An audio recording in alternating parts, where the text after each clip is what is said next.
గ్రామీణ ప్రాంతాల్లో ఇబ్బందులు దృష్టిలో పెట్టుకుని యూపీఏ ప్రభుత్వం మహాత్మా గాంధీ ఉపాధి హామీ పథకాన్ని తీసుకొచ్చిందని చెప్పారు మంత్రి పొన్నం ప్రభాకర్.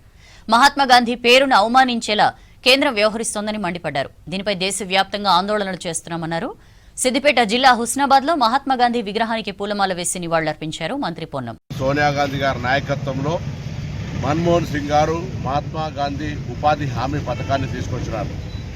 గ్రామీణ ప్రాంతాల్లో చిన్న చిన్న పనులతో పాటుగా పేద ప్రజలకు ఇబ్బంది లేకుండా ఉపాధి దొరికే విధంగా అనేక మంది సలహా సూచనల తర్వాత ఈ కార్యక్రమాన్ని తీసుకొస్తే ఎన్నికల ఎజెండాలో అర్బన్ కూడా ఉపాధి హామీ చేస్తామని చెప్పిన భారతీయ జనతా పార్టీ ఈరోజు ఉపాధి హామీ పథకానికి తూట్లు పొడుస్తూ జాతిపిత మహాత్మా గాంధీ గారిని అవమానపరిచే విధంగా ఇందిరాగాంధీ గారి పట్ల, నెహ్రూ గారి పట్ల ఒక వ్యతిరేకత పెట్టుకొని వాళ్ళ పేర్లు మార్చే ప్రయత్నం చేస్తూనే చివరకు మహాత్మా గాంధీ గారి పేరు మార్చే కాడికి వచ్చి మహాత్మా గాంధీ ఉపాధి హామీ పథకానికి బీబీ రామ్జీ అని పేరు పెట్టి దేశ ప్రజల్ని, జాతిపితను మహాత్మా గాంధీని స్వతంత్ర పోరాటాన్ని అవమానపరిచినట్టు బీజేపీ.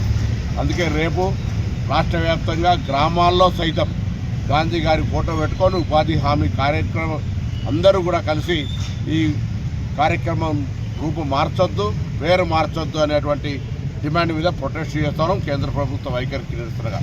అందుకే ప్రజలంతా కూడా ఆలోచన చేయాలి. భారతీయ జనతా పార్టీ పేర్లు మార్పు చేసి గాంధీ కుటుంబం పట్ల అసహ్యంగా వ్యవహరిస్తున్నటువంటి విధానాన్ని ప్రజలంతా గమనించాలని సందర్భంగా కోరుతా ఉన్నాం.